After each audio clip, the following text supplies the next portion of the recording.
The dinner was worth $10,000, but the chairs remained empty. Mr. Sterling wasn't crying. He was waiting for the clock to strike midnight to sign the most devastating legal document of his life. The table had been set for 13 people, 12 family members and himself at the head, and the chef had prepared a feast that would have fed twice that many: lobster and prime rib and imported wines that cost more per bottle than most people earned in a week. And the candles had been lit at exactly 6 o'clock, the way they had been lit every Christmas Eve for the past 40 years. But the chairs remained empty, all 12 of them, and Sterling sat alone at the head of the table, watching the food grow cold and the candles burn down, while his attorney waited in the study with papers that had been prepared months ago in anticipation of exactly this outcome, papers that would transform this empty Christmas dinner into the most expensive absence his children and grandchildren would ever experience. And when the clock in the hallway struck midnight, Sterling stood without, touching the food that had been prepared for a family that hadn't come, walked to the study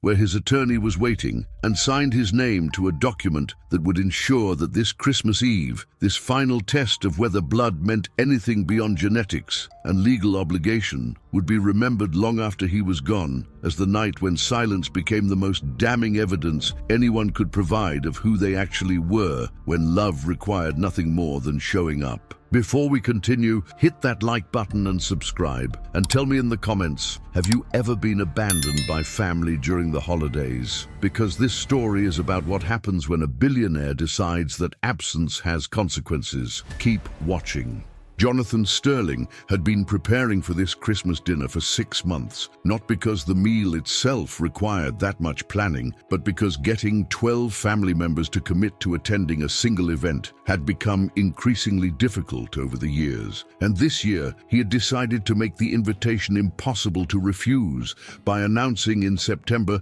that this would be his final Christmas, that his doctors had given him perhaps 6 months to live, and that all he wanted was one last dinner with his children and grandchildren before he was gone. The announcement had been a lie. His health was fine for a man of 78, but Sterling had learned over decades of building a pharmaceutical empire that sometimes you had to create urgency to get people to prioritize what mattered, and he had believed that the prospect of his imminent death would be sufficient motivation for his family to clear their schedules and show up for a few hours on Christmas Eve. He had sent formal invitations in October, beautiful engraved cards that looked like wedding invitations, requesting the pleasure of their company for dinner at 6 o'clock on December 24th. And he had followed up with phone calls to each of his 3 children personally, had spoken with Michael and Jennifer and Caroline, and had listened to them express concern about his health and promise they would absolutely be there, would bring their own children, would make this Christmas special, since it would be his last. Sterling had wanted to believe them,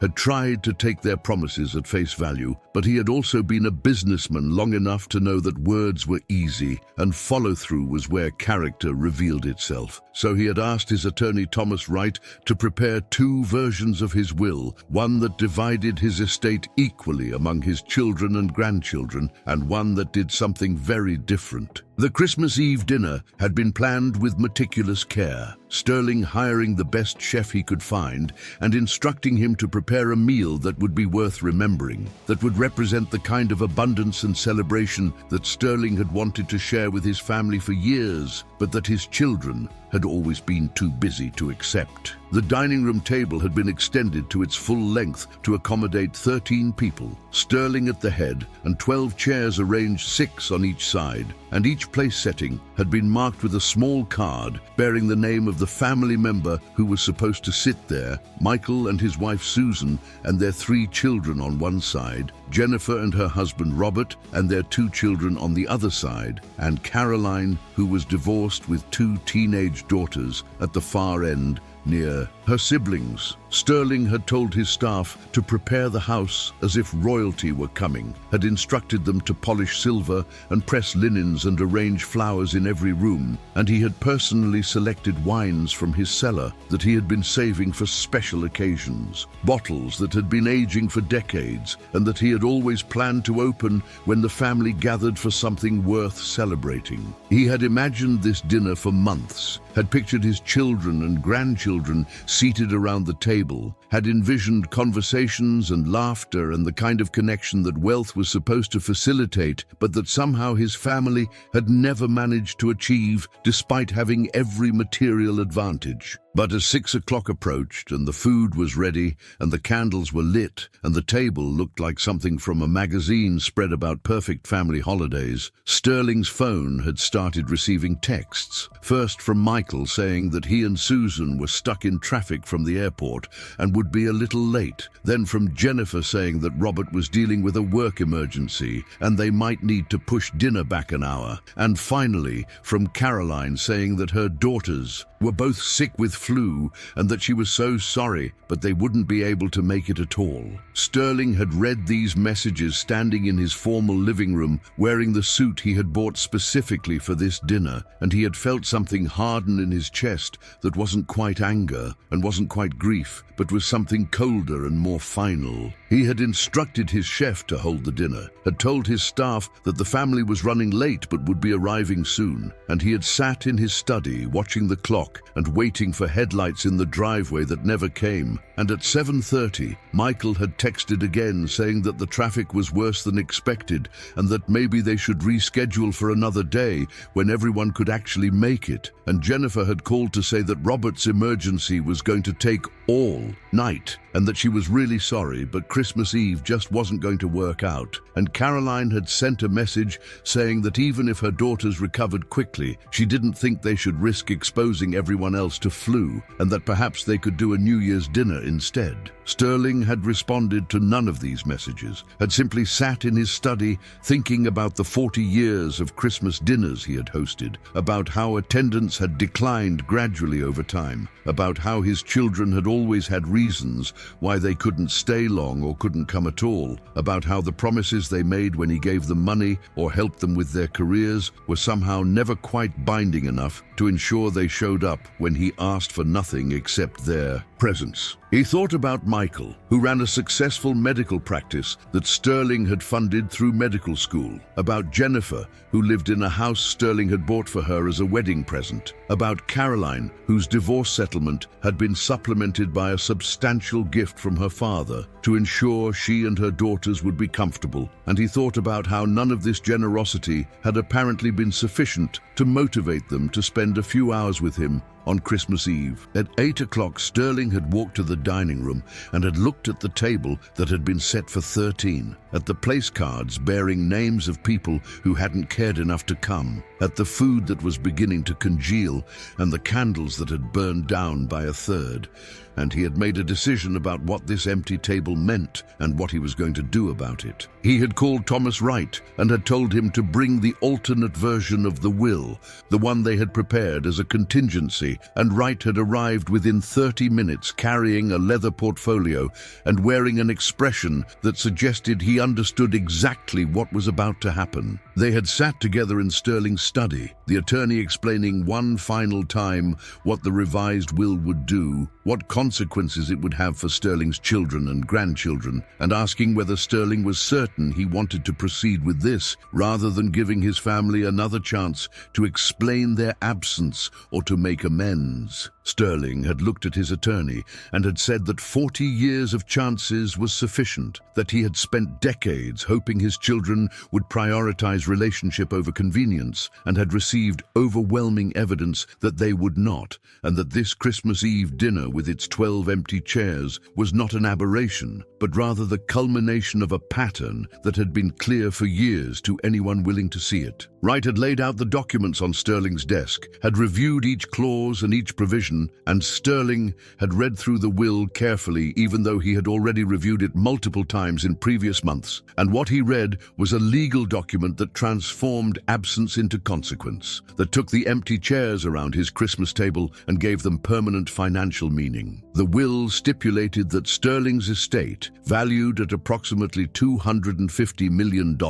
would be divided not among his children and grandchildren, but would instead be placed in a trust with very specific conditions for distribution, conditions that were tied directly to what had happened this Christmas Eve. The clock in the hallway struck midnight while Sterling was reviewing the final pages, and he thought about how his children were probably at their own homes now, probably relieved that they had avoided the obligation of spending Christmas Eve with their father, probably assuming that there would be other opportunities to see him, that his announcement about this being his final Christmas had been dramatic exaggeration, that they could make it up to him later with a phone call or a visit or some other minimal gesture that required little sacrifice on their part. But what they didn't know, what they couldn't know until Sterling was actually dead, was that this Christmas Eve absence wasn't something that could be made up for later, that by choosing not to come, they had made a choice that would define the rest of their lives and the lives of their children. Sterling signed the will at exactly midnight on Christmas Eve, his signature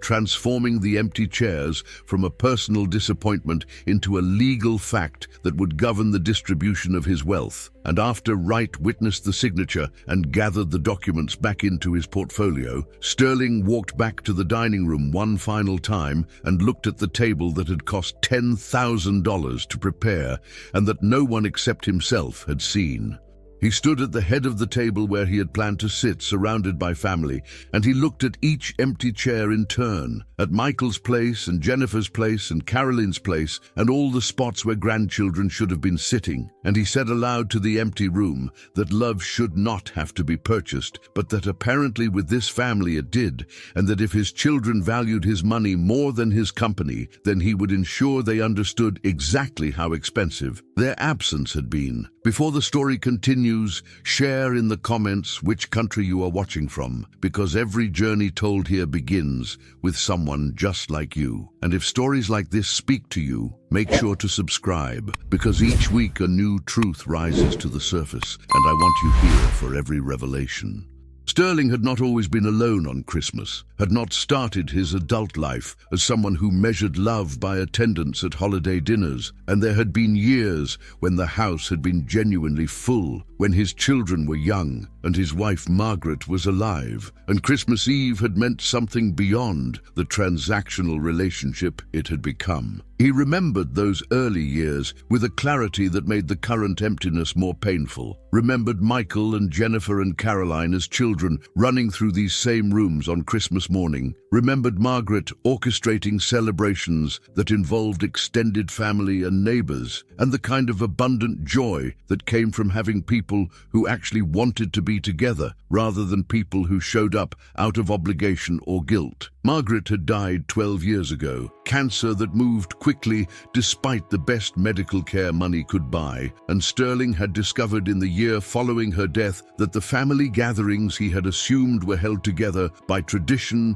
and affection were actually held together by his wife's relentless coordination and emotional labor, and that without her, the family simply dispersed into their separate lives with remarkable speed. The first Christmas after Margaret died, Sterling had tried to maintain the traditions she had established, had invited everyone for Christmas Eve dinner, and had hired staff to handle the cooking and decorating that Margaret would have done, but only Caroline had come, and she had stayed less than 2 hours before leaving to attend her in-laws' celebration, and Sterling had understood that something fundamental had shifted, that whatever had made his children willing to gather was gone and was not coming back without intervention. He had spent the next decade trying different approaches to maintaining family connection, had offered to host Thanksgiving instead of Christmas, had suggested summer gatherings when holiday scheduling was less complicated, had proposed family vacations to destinations his children claimed they wanted to visit, and each invitation had been met with initial enthusiasm that evaporated as the actual date approached and conflicts emerged that were always more important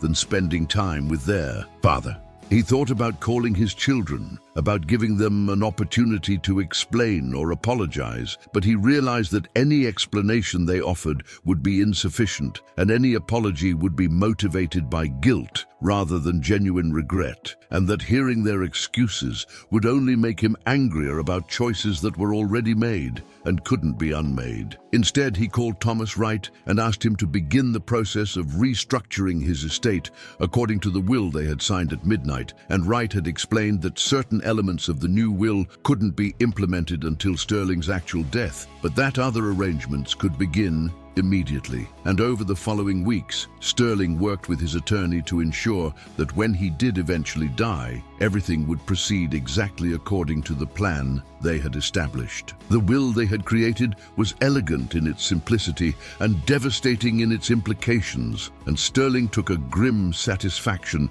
in imagining his children's faces when they learned what their absence on Christmas Eve had cost them. He did not tell his children about the changed will, did not warn them that their failure to attend Christmas dinner had triggered consequences that would last beyond his lifetime. And when they called in the days after Christmas to apologize for missing the dinner and to explain again about traffic and emergencies and illness, Sterling accepted their apologies with polite distance and said he understood that things came up, that he wasn't angry, that there would be other opportunities to gather. Michael suggested they plan something for New Year's. Jennifer proposed a family dinner in January when everyone's schedules were clearer, and Caroline said that once her daughters were feeling better, they would definitely come visit. And Sterling agreed to all of these suggestions, knowing that none of them would happen, that his children's promises were worth exactly as much as their Christmas Eve attendance had demonstrated. The pattern continued through winter and into spring, his children calling occasionally to check on his health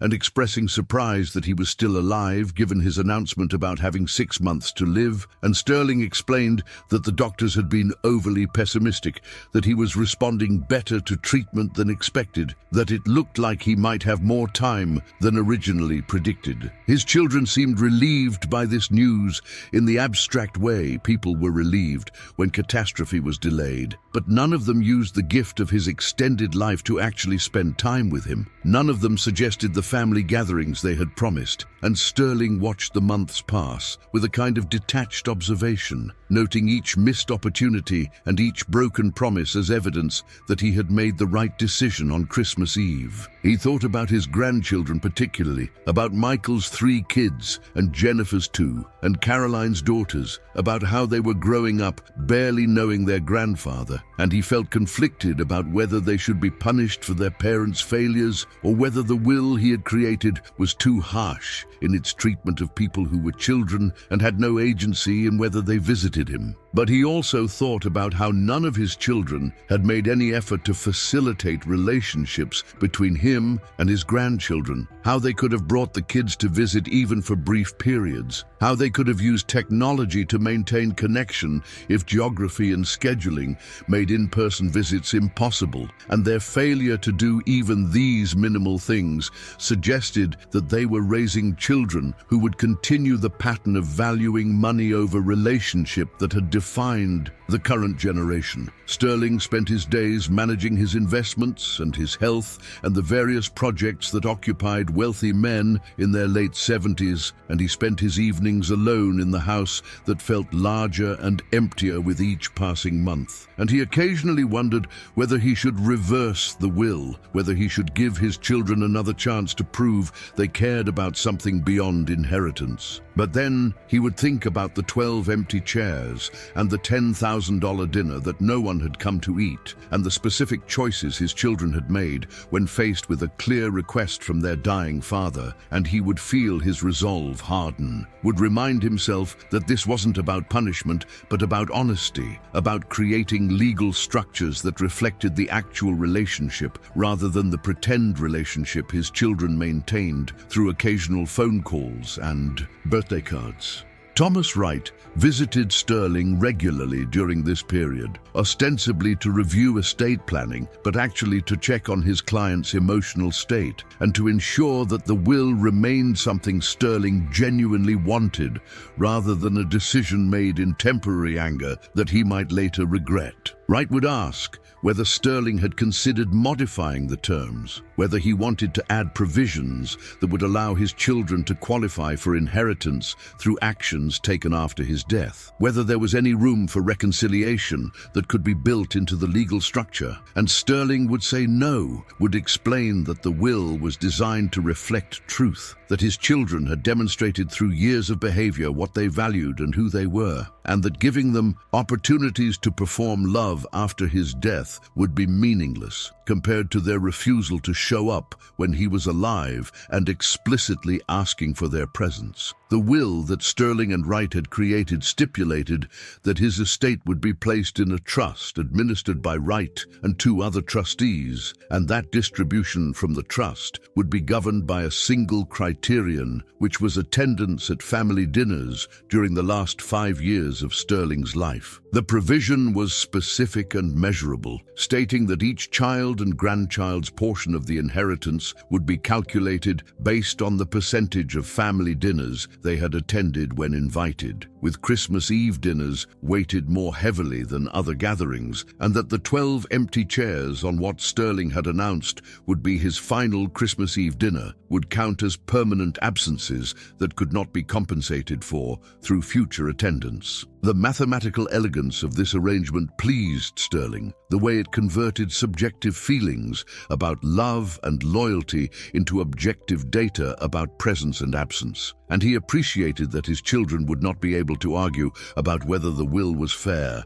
because the terms were clear and the measurement was indisputable. He had invited them to 23 family dinners over the past 5 years, had documented each invitation and each response, and the attendance record was stark. Michael had come to 3 dinners, Jennifer to 4, Caroline to 2, and none of them had attended the Christmas Eve dinner that had been weighted as equivalent to 10 regular dinners, which meant that by the formula established in the will, their inheritance would be reduced to a small fraction of what they had probably assumed they would receive. But the will went further than just reducing inheritance based on attendance. It also stipulated that the portions of the estate that were not distributed to Sterling's children and grandchildren would instead be donated to organizations that supported abandoned elderly people, nursing homes that cared for residents who never received visitors, programs that connected isolated seniors with volunteers who would spend time with them. And Sterling had chosen these specific charities because he wanted his children to know that the money they had lost through their absence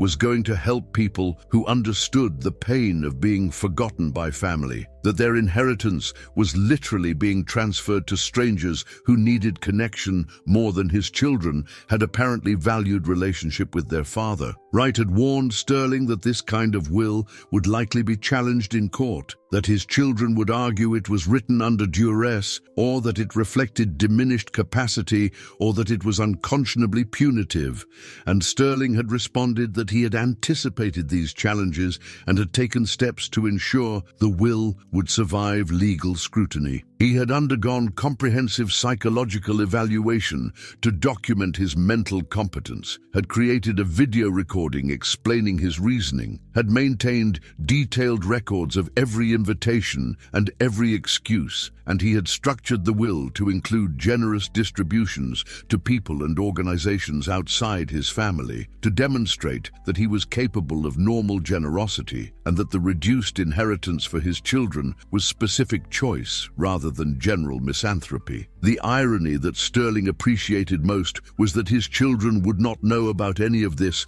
until after his death, would continue to assume they were inheriting equally and substantially, would perhaps even be nice to him in his final months if they thought about inheritance at all, and all of that performance would be meaningless because the calculation was already complete. The empty chairs on Christmas Eve had already determined the outcome, and nothing they did going forward would change the mathematical reality of their absence being converted into financial consequence. Sterling lived for 3 more years after the empty Christmas dinner, 3 years during which his children continued their pattern of minimal contact and broken promises, and during which he watched his grandchildren grow through photographs posted on social media rather than through actual relationship, and he felt his decision about the will being reinforced with every missed birthday and every cancelled visit and every phone call that lasted less than 5 minutes before his children remembered they had somewhere else to be. He did not tell them he had lied about being terminally ill, allowed them to believe that his continued survival was medical miracle rather than deliberate deception, and he observed with detached interest how none of them seemed particularly invested in understanding his health status, beyond confirming he was still alive enough to eventually leave them money. Michael visited twice during those 3 years, both times because he was in town for medical conferences and had a few hours between sessions, and both visits felt performative in ways that made Sterling tired, Michael asking questions about his father's health and his comfort, and whether he needed anything, while simultaneously checking his phone and making it clear that the visit had a time limit that was non-negotiable. Sterling had tried during these visits to have real conversations about Michael's life and his children and what mattered to him beyond his medical practice, but Michael had deflected personal questions with the same smooth professionalism he probably used with patients, maintaining friendly distance that prevented actual intimacy, and Sterling had understood that his son had become someone who performed relationship rather than experiencing it. Jennifer came more frequently, but stayed less long, dropping by the house every few months, usually with some specific purpose, like getting Sterling to sign documents or asking his opinion on Robert's political strategy, and she would spend 30 minutes being charming and attentive before remembering she had another appointment. And Sterling recognized in her behavior the transactional approach to family that he himself had modeled during the years when he was building his business. The way she allocated time and attention based on utility rather than affection. He had wanted to tell her that she was making the same mistakes he had made, that prioritizing career and social status over genuine connection would leave her eventually alone, even if she was surrounded by people who wanted things from her. But he knew she wouldn't hear it, would interpret any advice as criticism from someone who didn't understand how demanding her life was. Caroline barely came at all, sent her daughters occasionally with excuses about being too busy with work and with managing her ex-husband's demands for time with the girls, and when her daughters visited, they were polite but distant teenage girls who had been instructed to spend time with their grandfather,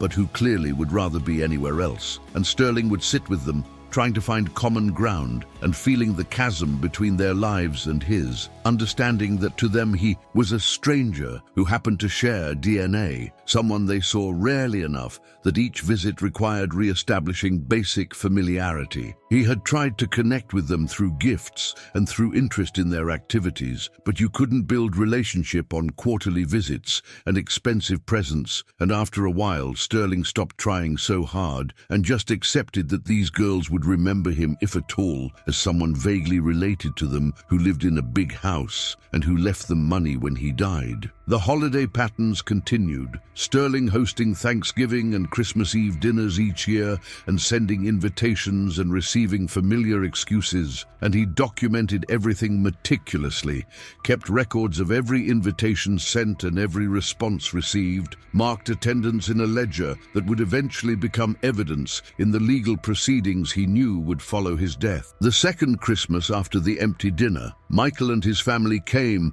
but arrived 3 hours late and left after 40 minutes because his youngest child wasn't feeling well, and Sterling had watched them eat quickly and depart and had added their attendance to his records with a note about duration. The third Christmas, Jennifer and Robert came and brought their children, stayed for the entire dinner, and seemed to be making genuine effort at family connection, and Sterling had appreciated the gesture, but had also noted that this single attendance didn't erase the pattern of the previous years, didn't compensate for the empty chairs that had preceded it. Caroline never came back to a Christmas dinner dinner, always had reasons involving her daughter's schedules or her ex-husband's custody arrangements or illnesses that prevented attendance, and Sterling stopped inviting her after the third year because it seemed pointless to go through the ritual of invitation and excuse when the outcome was predetermined. He thought about whether he should confront her, should tell her that her absence was being documented and would have consequences, but he decided that warning her would defeat the purpose of the will, which was to measure authentic behavior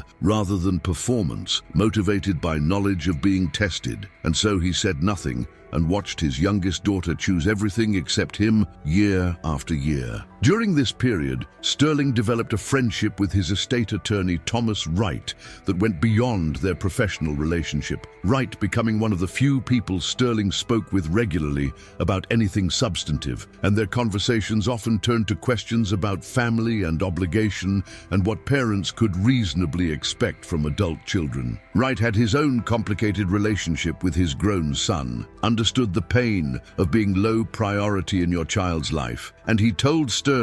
that the will they had created was either brilliant or cruel depending on your perspective, that it would certainly make a point, but that the point might be lost in the anger and resentment that would follow its revelation. Sterling asked Wright whether he thought the will was unfair, whether reducing his children's inheritance based on dinner attendance was disproportionate punishment for behavior that, while hurtful, wasn't actually malicious, and Wright had been quiet for a long time before saying that fairness was complicated, that yes, the will was harsh, but that it was also honest, that it created financial consequences for emotional choices that his children had been making freely for years. Wright said that most parents just accepted being deprioritized by their adult children, absorbed the pain privately, and left conventional wills that rewarded children regardless of how they had treated their parents, and that Sterling's approach was unusual but not unreasonable if you believed that inheritance should reflect relationship rather than just biology. But Wright also warned Sterling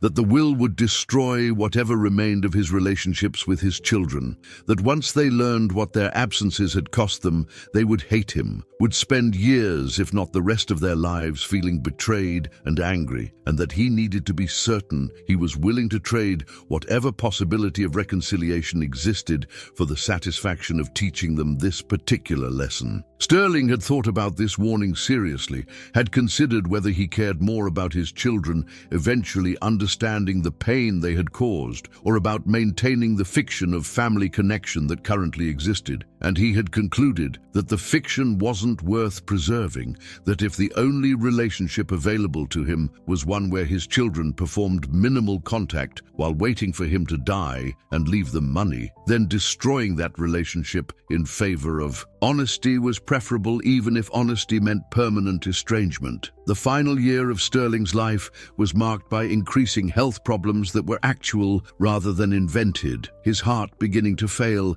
in ways that required medication and monitoring, and his children were informed by Wright that their father's condition was serious and that they should prepare for the possibility that he might not have much time left. This news prompted a flurry of attention that would have been touching if Sterling hadn't known it was motivated by guilt and by awareness that inheritance was approaching. Michael calling weekly to check on his father's status, Jennifer visiting more frequently with offers to help manage his care, Caroline suddenly finding time to bring her daughters to see their grandfather now that there was urgency attached to the visits. Sterling accepted this increased attention with the same detached observation he had applied to their previous neglect, noted the correlation between his declining health and their increased presence, understood that they were trying to ease their own guilt about the years of absence, rather than genuinely caring about spending time with him. He was kind to them during these visits, didn't mention that their sudden interest was transparent, didn't point out that this was exactly the kind of attention they could have provided during the previous 3 years when he had been lonely but healthy, and he let them perform the role of devoted children while he performed the role of grateful father who appreciated their concern. The shift in his children's behavior was most obvious with Caroline, who had barely visited during the 3 years since the empty Christmas dinner, but who now came weekly with her daughters, stayed for hours, brought food and flowers and books she thought he would enjoy, and tried to make up for years of absence through intensity of current presence. Sterling watched her effort with something like pity, understanding that she was trying to rewrite history through current actions, trying to convince herself and him that she was a good daughter despite overwhelming evidence to the contrary, and he didn't have the heart to tell her that it was too late, that the will had been signed years ago, and that nothing she did now would change the mathematics of her previous choices. Michael's increased attention took the form of medical oversight, his son consulting with Sterling's doctors and asking detailed questions about treatment options and prognosis, and Sterling recognized this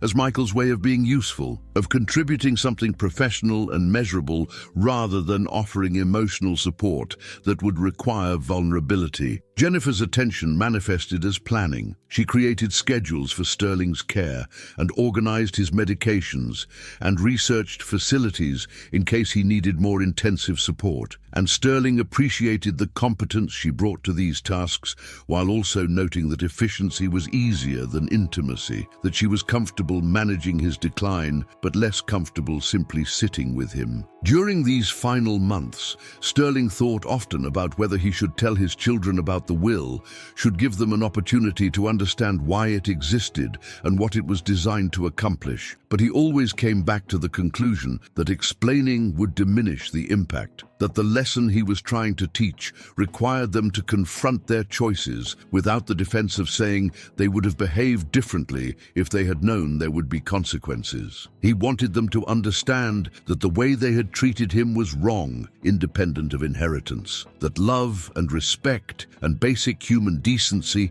shouldn't require financial incentive, and that their failure to show up for him when he needed them was a character issue that no amount of money could compensate for. Sterling died in his sleep on a Tuesday morning in March, 3 years and 4 months after the Christmas dinner, where 12 chairs had remained empty, and his children were notified by Wright, who told them that their father had passed peacefully and that there would be a memorial service later that week. Michael and Jennifer and Caroline expressed appropriate grief, made arrangements to come to town for the service, told Wright they appreciated everything he had done to care for their father's legal affairs, and asked about next steps for the estate, and Wright said they would need to schedule a formal reading of the will after the memorial service, that there were specific provisions Sterling had wanted to communicate to them directly through the document. The memorial service was well attended by business associates and people Sterling had known through his philanthropic work, and his children gave eulogies that painted their father as devoted family man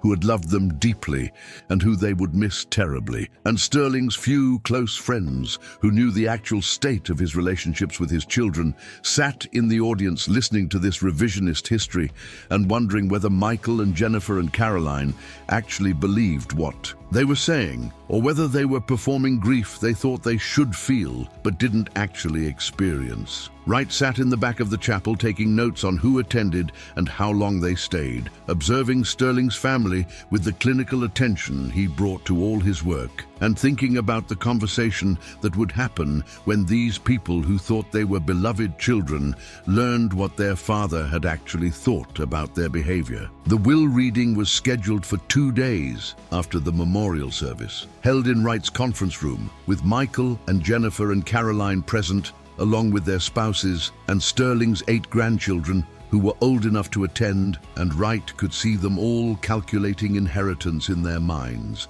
could see the assumption that Sterling's substantial estate would be divided equally, or perhaps with slightly larger shares for the children and token amounts for grandchildren, could see them already planning what they would do with their portions. He began the reading with standard legal language about Sterling being of sound mind and body, about the will having been properly executed and witnessed. And then he reached the section that would transform their assumptions into something very different. Wright read aloud the provision about the trust and about distribution being tied to attendance at family dinners over the previous 5 years, and he watched confusion spread across their faces as they tried to understand what they were hearing, and he continued reading about Christmas Eve dinners being weighted more heavily and about the specific formula that would calculate each person's share, and he saw the moment when they understood that this was real, that their father had actually created a will that punished them for not spending time with him. Michael interrupted to ask if this was some kind of joke, some elaborate way of making a point before revealing the actual will, and Wright said no. This was the actual will, properly executed and legally binding, and Sterling had been very clear about his intentions. Jennifer asked to see the attendance records, said there must be some mistake, that she had come to family dinners, that she had made effort to see her father, and Wright pulled out the ledger Sterling had maintained, showed her the documentation of 23 invitations over 5 years, showed her that she had attended 4 dinners, not including the weighted Christmas Eve dinner where she hadn't come, and that according to the formula, this meant she would receive approximately 18% of what she would have received if attendance hadn't been a factor. Caroline's face had gone white as she looked at her own attendance record. 2 dinners in 5 years, plus the 0 attendance Christmas Eve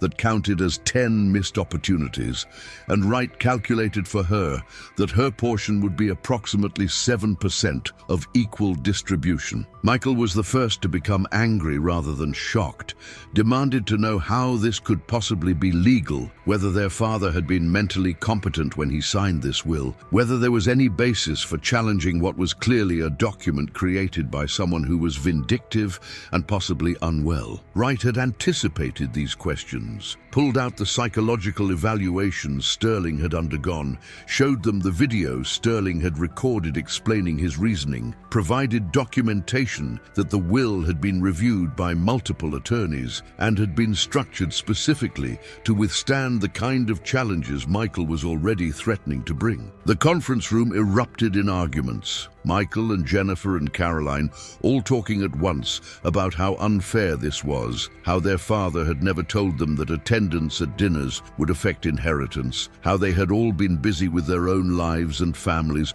and couldn't be expected to drop everything whenever their father wanted company, and Wright let them vent for several minutes before saying quietly that their father had in fact told them exactly what he wanted, had invited them explicitly to family dinners, including one Christmas Eve when he said he was dying, and they had chosen not to come, had chosen other priorities, and those choices were now having consequences exactly as Sterling had intended. The arguments in Wright's conference room continued for over an hour, Michael and Jennifer and Caroline cycling through shock and anger and attempts at negotiation, and Wright sat quietly, letting them process what they were learning, knowing that this initial reaction was just the beginning of what would likely be years of legal challenges and family rupture. Michael was the most aggressive in his objections, immediately moving into strategizing about how to overturn the will, talking about undue influence and questioning whether his father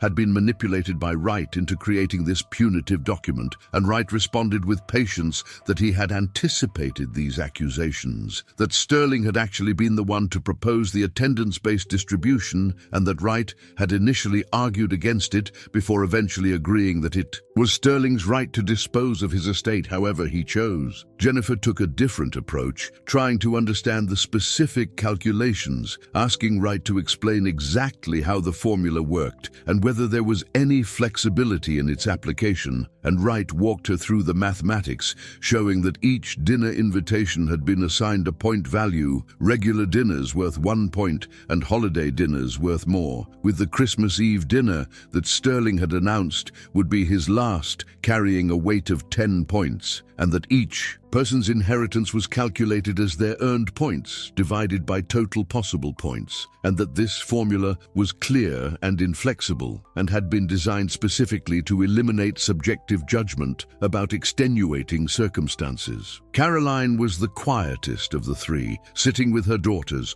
who were old enough to understand that they were being disinherited and young enough to not fully grasp why. And when she finally spoke, her voice was small and defeated, asking whether there was anything in the will that explained why their father had done this, whether he had left any message beyond the mathematical formula that reduced their relationship to attendance records. Wright hesitated before answering this question, then pulled out another document from his file, a letter Sterling had written to be read after the will, and he asked whether they wanted to hear it now or whether they needed more time to process the financial information. And Michael said harshly that they might as well hear whatever else their father had prepared to punish them with. Wright opened the letter and began reading Sterling's words, and the room went quiet as they heard their father's voice through the formal language of written communication. Sterling had written that he understood this will would seem cruel to his children, that they would feel betrayed and angry and would probably hate him for creating financial consequences for what they perceived as ordinary behavior, but that he needed them to understand that this wasn't about punishment,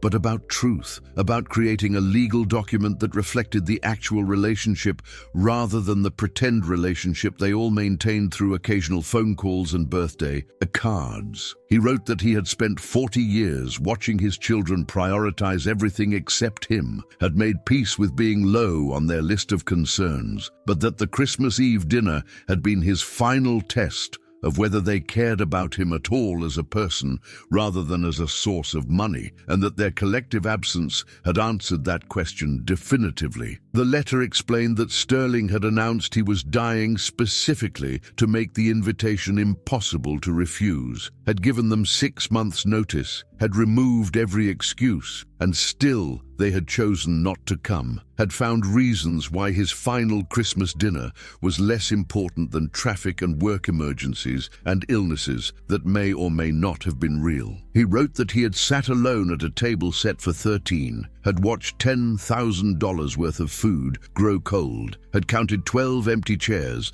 and had understood that his children saw him as an obligation they avoided whenever possible, and that this understanding had clarified what his will should say about their relationship. Sterling's letter said that he had considered leaving them nothing, had discussed with Wright the possibility of donating his entire estate to charity, but had ultimately decided that the attendance-based formula was more honest because it gave them exactly what they had earned through their choices, that the reduced inheritance was proportional to the reduced relationship, and that they couldn't claim this was unfair when the terms had been established by their own behavior. But the letter also contained something unexpected, a section where Sterling admitted his own failures as a father, acknowledged that he had spent their childhoods prioritizing his business over their activities, that he had missed important events and had left most of the parenting to Margaret, and that he understood their current distance might be partially rooted in patterns he had established when they were young. He wrote that he had hoped in his retirement years to repair some of that damage, to build adult relationships with his children that weren't defined by his earlier absences, but that his attempts at connection had been consistently rejected, that his invitations had been declined,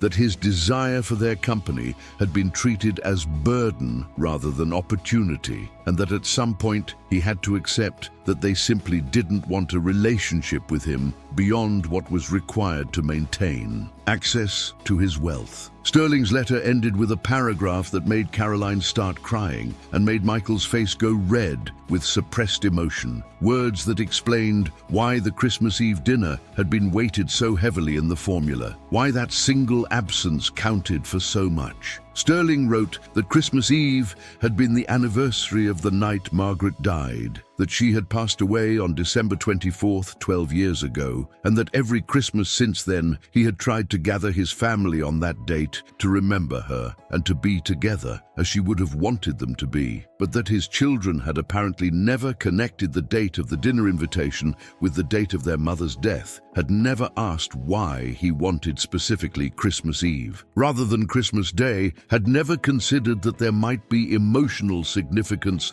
to the timing beyond his personal preference. He wrote that Margaret had made him promise before she died that he would keep the family together, that he wouldn't let her death become the reason the family dispersed, and that he had tried to honor that promise through the annual Christmas Eve dinners that his children had increasingly avoided, and that the final Christmas Eve, when he had announced he was dying and still no one had come, had felt like the final proof that he had failed Margaret's request, that the family she had worked so hard to hold together had fallen apart not because of her absence, but because her children didn't value connection enough to maintain it without her forcing them to show up. The conference room was completely silent when Wright finished reading the letter, and he could see his audience processing this new information, understanding that the Christmas Eve dinner they had skipped hadn't been arbitrary, but had been freighted with meaning they hadn't bothered to ask about, and that their father's anger wasn't just about absence, but about their failure to remember their mother's death date, their failure to mark an anniversary that had apparently mattered deeply to Sterling. Jennifer was the first to speak, her voice shaking, saying that she hadn't known, that their father had never told them that Christmas Eve was the anniversary of their mother's death, that if she had known she would have come, that this changed everything about how she understood the invitation. Wright looked at her with something between sympathy and skepticism and said that Sterling had considered whether to explicitly tell them about the anniversary, but had ultimately decided that expecting his children to remember their mother's death date without being reminded every year was not unreasonable, that the fact that they hadn't connected the annual Christmas Eve invitations with the date their mother died suggested a level of inattention that was itself revealing. Michael argued that they had all been at the hospital when their mother died, that it had been traumatic and confusing, that he honestly hadn't retained the specific date from 12 years ago, and that it was unfair to punish them for not maintaining a mental calendar of tragic anniversaries. But Caroline said quietly that she had known, that she remembered clearly that their mother had died on Christmas Eve because it had made that holiday painful for years afterward, and that she had known when their father invited them for Christmas Eve dinner every year that he was asking them to mark the anniversary with him, and that she had chosen not to come anyway because being reminded of their mother's death was uncomfortable, and because she had told herself that her father probably wanted to be alone with his grief rather than sharing it with family. She said this with her face buried in her hands, said that she had known what the invitation meant and had ignored it, had prioritized her own comfort over her father's need for company on the anniversary of losing his wife, and that she couldn't pretend she hadn't understood the significance even if her siblings genuinely hadn't made the connection. Wright pulled out more documents from his file, showed them the detailed records Sterling had kept of every invitation and every excuse, and they could see written in their father's handwriting the notes he had made about their responses. Michael stuck in traffic from airport, Jennifer's husband dealing with work emergency, Caroline's daughters sick with flu, and beside each excuse Sterling had written brief comments that revealed his interpretation of these reasons. Doesn't want to come, values. Work over family, using children as excuse. Michael demanded to know why their father had kept such detailed records, whether he had been planning this punitive will for years, and Wright said that Sterling had started documenting invitations and responses after the first Christmas Eve dinner he had hosted following Margaret's death, had kept careful notes because he was trying to identify patterns in his children's behavior, trying to understand whether their absence was circumstantial or systemic. Wright explained that Sterling had created two versions of his will, one conventional document that divided the estate equally, and one with the attendance-based formula, and that he had updated both both versions regularly as the years progressed and as the attendance data accumulated, and that he had made the final decision about which version to execute on Christmas Eve 3 years ago, when all 12 chairs had remained empty, when the weighted significance of that particular invitation had been met with universal absence. Jennifer asked whether there had been any possibility that their father would have chosen the conventional will instead, whether there was anything they could have done differently that would have changed his decision, and Wright said honestly that if they had shown up for that Christmas Eve dinner, Sterling probably would have died, leaving them the conventional equal distribution will, that the empty table had been the triggering event that made the punitive version final. The children sat with this information, trying to process the idea that a single missed dinner had cost them millions of dollars. And Michael said this was exactly why the will was unconscionable, that it created disproportionate consequences for ordinary behavior, that missing a family dinner, even an important one, shouldn't result in financial devastation. Wright responded that the will wasn't about that single dinner, but about a pattern that dinner exemplified, that Sterling's records showed years of declining attendance and increasing excuses, that the Christmas Eve dinner had been the culmination of a pattern, not an isolated incident, and that the financial consequences were proportional to the cumulative choices his children had made about how to prioritize their father in their lives. Caroline asked about the grandchildren, whether they were really going to be punished for their parents' failures, whether Sterling had considered that some of the children who would receive reduced inheritance had been too young to make their own choices about visiting their grandfather. Wright explained that the will addressed this concern, that grandchildren under 18 at the time of Sterling's death would receive educational trusts that were not affected by the attendance formula, that Sterling had wanted to ensure his grandchildren's education was funded regardless of their parents' behavior, but that inheritance beyond education would be calculated using the same attendance formula applied to their parents, and that this had been Sterling's way of acknowledging that young children couldn't be held responsible, while also maintaining that the consequences of their parents' choices should extend to their inheritance. Jennifer asked what happened to the portions of the estate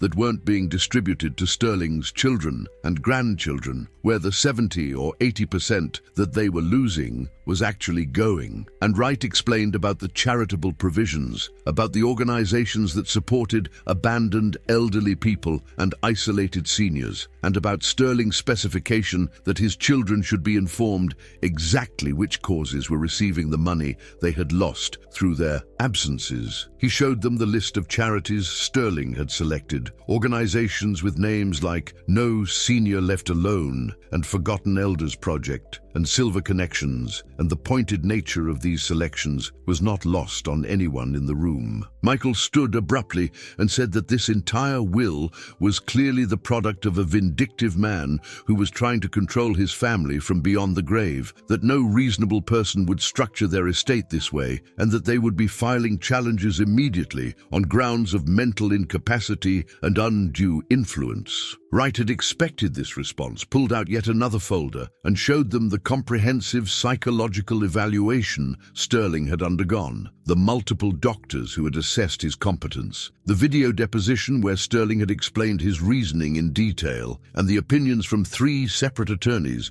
who had reviewed the will and had certified that it was legally sound and reflected the testator's genuine wishes. Jennifer asked whether there was any possibility of settlement, whether the charitable organizations might accept a negotiated amount in exchange for not pursuing the full provisions of the will, and Wright said that Sterling had anticipated this strategy and had included specific language prohibiting any settlement or modification, that the charities were required to pursue the full distribution as written or they would forfeit their portions entirely, that Sterling had deliberately structured The will to make compromise impossible. Caroline asked whether there was any personal message for her specifically, whether her father had left any explanation beyond the general letter, and Wright looked uncomfortable before admitting that yes, Sterling had left individual letters for each of his children, sealed envelopes that were to be delivered only if they asked for them. Caroline said she wanted her letter, and after a moment Jennifer and Michael agreed they wanted theirs too, and Wright pulled out 3 envelopes from his safe, each one addressed in Sterling's handwriting to a specific child, and he handed them over with the warning that Sterling had written these letters in the weeks before his death, that they contained his final thoughts about each relationship, and that reading them might be more painful than not knowing what they said. The siblings took their envelopes and sat in silence for a moment, and then by unspoken agreement they stood and left the conference room, each retreating to separate spaces to read what their father had written to them individually. And Wright sat alone, surrounded by documents and legal files, and thought about whether the truth Sterling had insisted on revealing was worth the family destruction it was causing. Michael opened his envelope in his car, read his father's words about disappointment and distance, about a son who had become so focused on professional success that he had forgotten how to be a human being outside of his career, about potential wasted on achievement that looked impressive but felt empty, and about Sterling's sadness that Michael had apparently learned nothing from watching his father make the same mistakes during his own career-focused years. The letter asked Michael whether his children would remember him as a successful doctor or as an absent father, whether the money he was so angry about losing was actually more important than the relationship with his father he had already lost years ago, and whether continuing to prioritize professional accomplishment over human connection was really the legacy he wanted to leave. Jennifer read her letter in Wright's parking lot, absorbed Sterling's observations about her performance of family, about how she had turned relationships into projects she managed efficiently but never inhabited authentically, about how her competence masked emptiness, and about how she had become someone who knew how to look like a good daughter without actually being one. Sterling had written that he watched her orchestrate his final months with impressive organization and had appreciated her efficiency, while also noting that she had never once just sat with him without an agenda, had never had a conversation that wasn't somehow productive or purpose-driven, and that he had died surrounded by her careful planning, but still fundamentally alone. Caroline opened her letter at home with her daughters present, and what she read made her cry so hard her girls became frightened, and she had to explain to them that their grandfather had written about love and failure and forgiveness, had said that of all his children, Caroline was the one who had disappointed him most because she was the one who had seemed most capable of genuine connection, the one who hadn't been corrupted by career ambition or social performance, and yet she had chosen absence anyway, had hidden behind her daughters and her divorce and her busy schedule, and had never given Sterling the relationship he had believed she uniquely could provide. The letter ended with Sterling saying he forgave her, but also that forgiveness didn't erase consequences, that he hoped someday she would understand that showing up mattered, that presence was the only gift that actually counted, and that he hoped she would teach her daughters this lesson, even if she had learned it too late to act on it herself.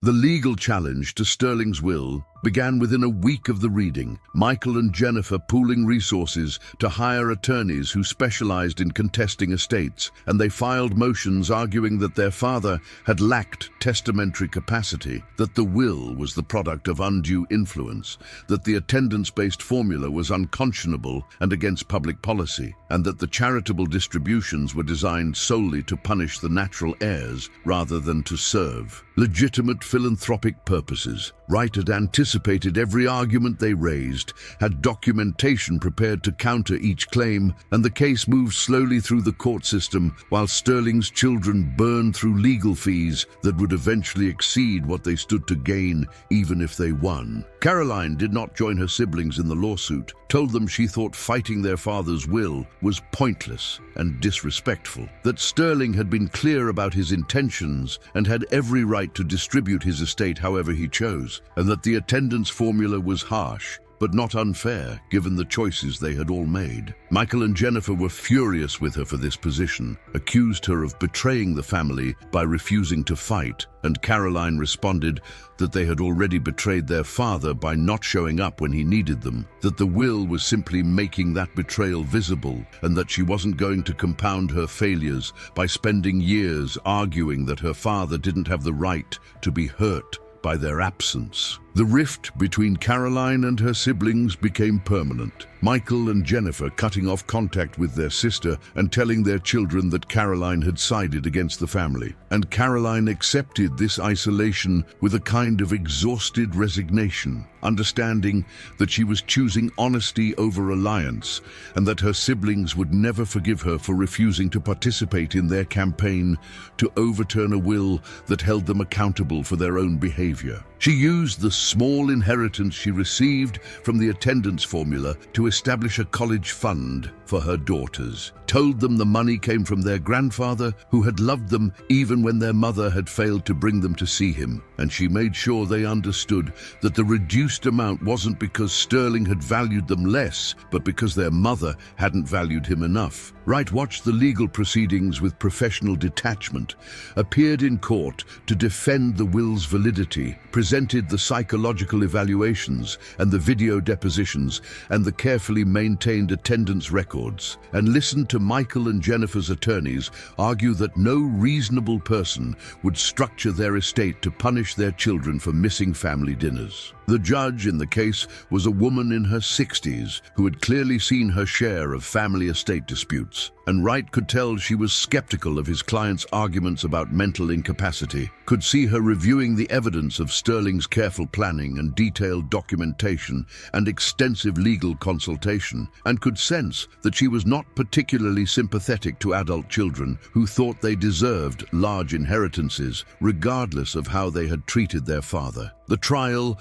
lasted 3 weeks, witnesses testifying about Sterling's mental state and his relationships with his children, and the testimony painted a picture that was damaging to Michael and Jennifer's case, multiple people confirming that Sterling had been lucid and intentional about his will, that he had talked openly about his disappointment in his children's behavior, and that the attendance-based formula had been his idea, not something suggested or imposed by Wright. Margaret's sister testified about how Sterling had struggled after Margaret's death, about how he had tried to maintain family traditions and how his children had gradually stopped participating, and about the significance of Christmas Eve as the anniversary of Margaret's death. And she said that Sterling had told her that his children's failure to remember or acknowledge that date had hurt him more than almost anything else they had done. The most damaging testimony came from Sterling's housekeeper, Elena, who had worked for him during the final 3 years of his life, who had been present for the empty Christmas Eve dinner, and who had watched Sterling sit alone at the table set for 13, and who described finding him later that night in his study,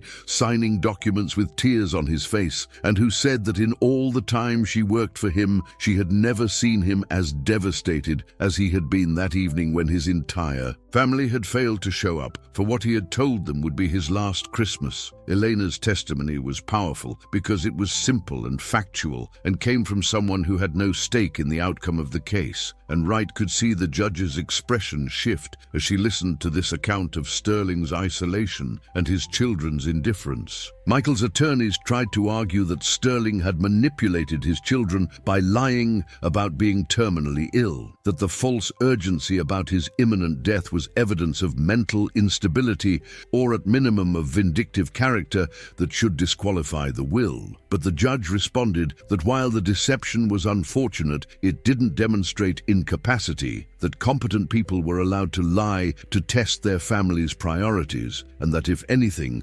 Sterling's strategic use of false urgency showed sophisticated thinking rather than confused judgment. Jennifer's attorneys argued that the attendance formula was arbitrary and punitive, that it reduced complex family relationships to crude mathematics, but the judge said that estates were frequently distributed according to formulas, that there was nothing inherently invalid about using objective criteria to determine inheritance, and that Sterling's choice to measure relationship through presence rather than through affection or good intentions was unusual but legally permissible. The judge's ruling came 6 months after the trial ended, a written opinion that was thorough and unambiguous in its support of Sterling's will, and that included language Wright found particularly satisfying given how much effort had gone into defending the document. The judge wrote that while the court sympathized with Sterling's children's disappointment about their reduced inheritance, disappointment was not grounds for overturning a will that was properly executed by a competent testator who had clearly articulated his reasons for the distribution he chose. She wrote that Sterling had every right to feel hurt by his children's repeated absences from family gatherings, that the Christmas Eve dinner had obvious significance that his children should have recognized, and that expecting them to prioritize their dying father's explicit request for their company over other commitments was not unreasonable. The judge's opinion went further, stating that the attendance formula was actually generous rather than punitive because it gave Sterling's children partial inheritance based on their minimal participation in family life, whereas Sterling would have been within his rights to disinherit them completely if he had chosen to do so. She noted that the will included provisions protecting the grandchildren's education, that it distributed the estate to legitimate charitable causes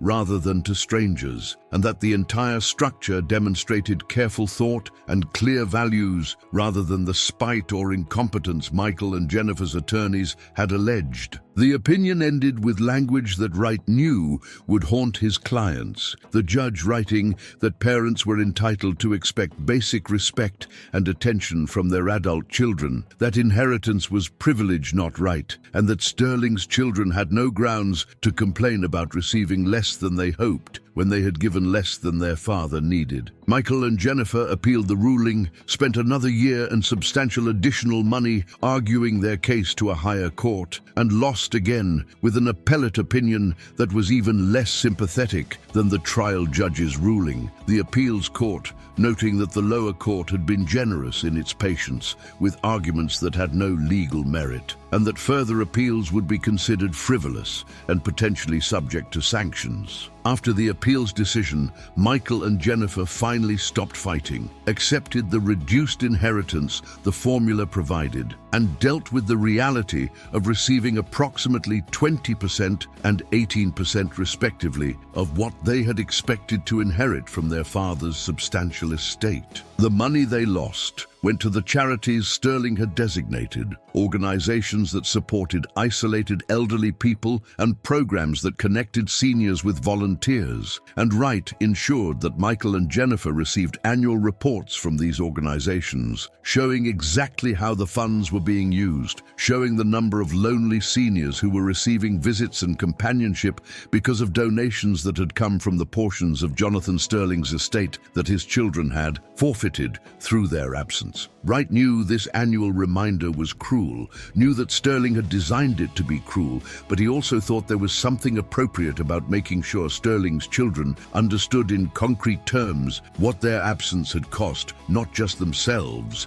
but the people who were now benefiting from their father's wealth. Caroline used her small inheritance carefully, invested it for her daughter's futures, and tried to build a different kind of relationship with them than she had had with her father. Made sure they understood that family required presence, not just occasional contact, that love meant showing up, especially when it was inconvenient, and that the people you cared about deserved your time more than they deserved your money. Her daughters asked questions about why they had received less inheritance than their cousins would have if the will had been different, and Caroline told them the truth, that she had failed their grandfather by not visiting him, that absence had consequences, and that the reduced inheritance was fair reflection of reduced relationship. Michael and Jennifer never spoke to Caroline again after the court cases ended, blamed her for not supporting their legal challenge, and convinced themselves that the outcome might have been different if she had joined them in arguing against their father's will. Their own children grew up hearing a version of events where their grandfather had been unreasonable and vindictive, where their parents had been victims of a cruel will, and where the attendance formula had been punishment for ordinary behavior rather than consequence for patterns of neglect. Michael's children were told that family dinners weren't important, that professional obligations and personal schedules took precedence over elderly relatives' demands for attention, and they learned from their father's example that relationships with parents were transactional and could be deprioritized when convenient. Jennifer's children received similar messages, learned that their mother's busy schedule and their father's political career justified minimal contact with family members who didn't contribute to their advancement, and they absorbed the lesson that love was something you performed rather than something you demonstrated through consistent presence. Both families spent years being angry at Jonathan Sterling for creating a will that had cost them money, and neither family seemed to spend equivalent energy examining their own behavior or considering whether Sterling's disappointment in them had been justified. But Caroline's daughters learned something different, learned from watching their mother read their grandfather's letter and cry, learned from her choice not to fight the will, even though fighting might have increased their inheritance, learned from her willingness to admit she had failed and to accept consequences rather than arguing she had been treated unfairly. They learned that showing up mattered, that presence was the currency of love, that you couldn't substitute money or gifts or occasional phone calls for actually being there when people needed you, and that inheritance was something you earned through relationship, not something you were owed because of genetics. Wright visited Caroline occasionally during the years after Sterling's death, brought her updates about the legal proceedings and later about how the charitable distributions were being used, and they talked about Sterling and about what he had been trying to accomplish with his unusual will. Caroline said she thought her father had been both right and wrong. Right that his children had failed him, and that the attendance formula accurately reflected the state of their relationships, but wrong in thinking that financial punishment would teach them anything except resentment, that Michael and Jennifer would never understand that their father had been hurt, would only understand that they had lost money, and that the will had destroyed whatever possibility of reconciliation or growth might have existed. Wright said that Sterling had known this, had understood that his children would probably never grasp the actual point of the will, but had created it anyway because the alternative was dying with a conventional will that pretended their relationship was something it wasn't, that implied their minimal contact and repeated absences didn't matter, and Sterling had wanted the truth documented, even if the truth would never be fully understood. Caroline said she wished her father had told them while he was alive how hurt he was, had confronted them directly instead of documenting silently and waiting until after his death to reveal the consequences. And Wright said he had suggested this multiple times, but Sterling had believed that his children should understand, without being told, that missing family dinners hurt him, that expecting them to show up when invited shouldn't require explaining why their presence mattered. The conversation they had that stayed with Wright happened 5 years after Sterling's death. Caroline asking whether Wright thought the will had accomplished anything positive, whether the pain it had caused had served any purpose beyond punishment, and Wright had been quiet for a long time before saying that he thought the will had told the truth, had created a legal document that matched reality, and that truth had value even when it was painful and even when it didn't change anyone's behavior. He said that Sterling's estate was now helping hundreds of lonely seniors receive visits and companionship, that the charities were doing genuine good with the money that would have otherwise gone to children who didn't need it, and that this outcome was at least as valid as the conventional inheritance would have been. 10 years after Jonathan Sterling's death, the foundation that had been established with the charitable portions of his estate had become one of the most successful senior companion programs in the country, connecting thousands of isolated elderly people with volunteers who visited regularly. and who provided the kind of consistent presence that Sterling's own children had failed to offer him. The foundation bore his name, the Sterling Presence Initiative, and its mission statement quoted from the letter he had left explaining the will, words about how love required showing up and how absence created wounds that money couldn't heal, and the organization trained volunteers specifically to understand that their regular visits mattered more than the duration of those visits. That consistency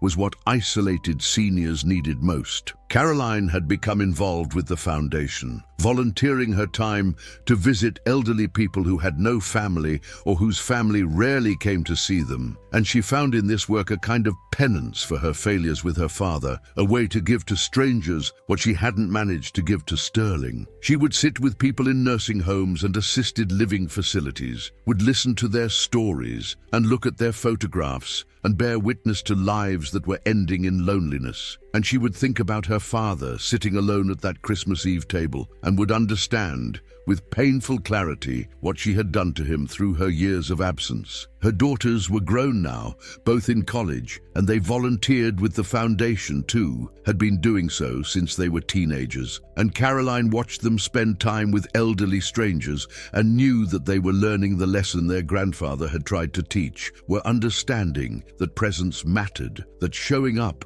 was how you demonstrated love, and that the people you claimed to care about deserved your time more than they deserved anything else you could give them. They asked her sometimes about their grandfather, wanted to know what he had been like, and Caroline told them stories that were honest about both his strengths and his failures, about how he had been absent during her childhood but had tried to be present in his retirement, and about how she had rejected his attempts at connection and had learned too late what that rejection had cost both of them. Michael and Jennifer had never softened in their anger about their father's will, never moved beyond viewing it as punishment rather than consequence, and their children had grown up hearing about their grandfather as someone who had been cruel and vindictive, who had valued control over family, and who had written a will designed to hurt his own children. Michael's medical practice had eventually failed, his focus on revenue over patient care, creating malpractice issues that destroyed his reputation. And the inheritance he had fought so hard to increase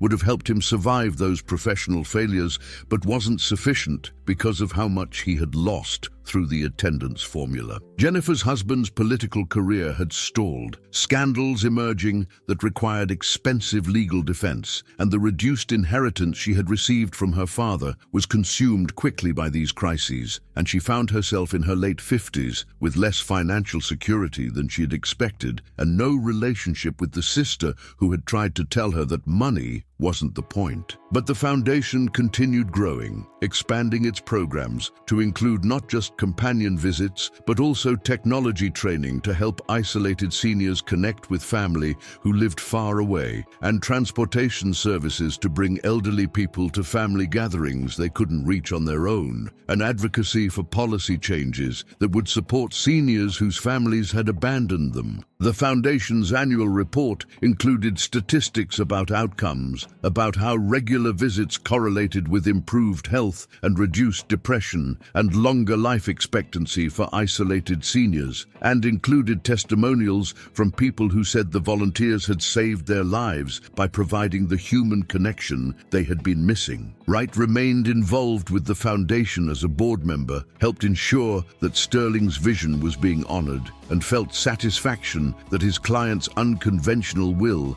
had created something genuinely valuable, had transformed Sterling's personal pain into institutional support for people experiencing similar isolation. He thought sometimes about whether Sterling would have been pleased with what the Foundation had become, whether this outcome justified the family destruction the will had caused, and he concluded that Sterling probably would have preferred to have his children's love over the Foundation's success, but that given the choice between a conventional will that pretended the relationship was fine and an honest will that acknowledged the truth and redirected the money to people who needed it, Sterling had chosen correctly. Caroline received a letter one day from a woman named Dorothy, who was 92 years old and who lived in a nursing home 3 hours away. And Dorothy wrote that she had been receiving visits from Sterling Presence Initiative volunteers for 5 years, that these visits had been her only regular human contact because her own children lived across the country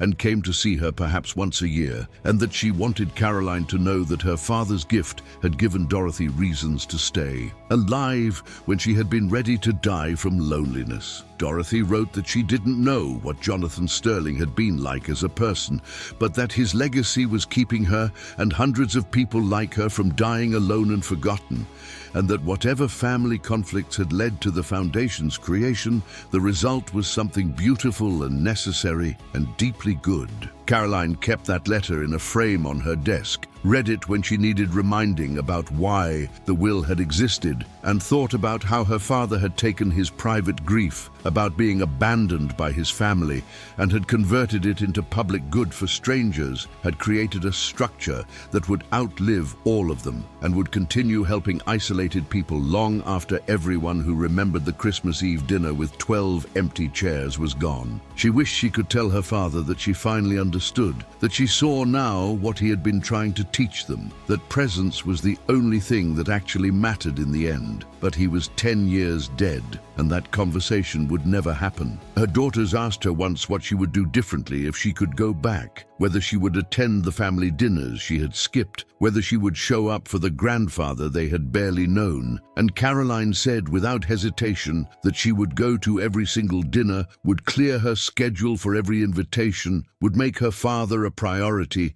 instead of an obligation, and would teach them through her example that the people you love deserve your presence, not just your promises. She said the money she had lost through the will was nothing compared to the relationship she had lost by not showing up, that she would trade every dollar of inheritance for one more dinner with her father, one more chance to tell him that she was sorry and that she understood now what he had been asking for. The foundation held an annual gala to celebrate its work and to raise additional funds, and Caroline attended every year, would listen to speeches from volunteers and from seniors who had benefited from the program, and would think about the table set for 13 with 12 empty chairs and the dinner worth $10,000 that no one had come to eat. She understood now that the cost of that dinner had been so much more than the money spent on food and wine, that the real cost had been measured in her father's loneliness and disappointment, and the final abandonment of hope that his family would ever prioritize him the way he had wanted them to. At the 10th anniversary gala, Caroline was asked to speak, to share her father's story with the donors and volunteers who made the foundation possible, and she stood at the podium looking out at an audience of people who had never met Jonathan Sterling, but who were honoring his memory through their work with isolated seniors. She told them about the Christmas Eve dinner, about the 12 empty chairs, about the will that had seemed cruel but had been honest, about the letter her father had left explaining that love required presence and that absence had consequences. She told them that her father had died alone, despite his wealth, that money couldn't buy what he had actually needed, which was his children's time and attention, and that the foundation existed because he had decided that if his own family wouldn't show up for him, then at least his wealth would ensure that other lonely people received the visits and companionship they deserved. Caroline's voice broke as she finished speaking, telling the audience that her greatest regret was not that she had lost inheritance, but that she had lost years of relationship with her father that she couldn't reclaim, that she would give anything to sit at that Christmas Eve table now, to be one of the 12 filled chairs instead of one of the 12 empty ones, and that she hoped everyone present would learn from her mistakes and would show up for the people they loved before it was too late, before absence became permanent and regret became the only inheritance that mattered. The audience gave her a standing ovation, and Caroline stood at the podium with tears streaming down her face, thinking about her father who had sat alone at a table set for 13, who had counted 12 empty chairs, and who had signed a will at midnight that would transform his private devastation into public good for people he would never meet, but who would benefit from the love his own children had rejected. 10 years after his death, Jonathan Sterling's legacy was not the pharmaceutical empire he had built or the substantial wealth he had accumulated, but rather the thousands of lonely seniors who received regular visits because of the foundation his will had created, and the hard lesson his children had learned too late about what actually mattered, and the truth documented in legal language that inheritance should reflect relationship, that presence was the currency of love, and that 12 empty chairs on Christmas Eve could tell a story that no amount of money could rewrite. Before you go, subscribe to the channel so you never miss the next story, because each week a new hidden truth rises to the surface, and I want you with me for every twist.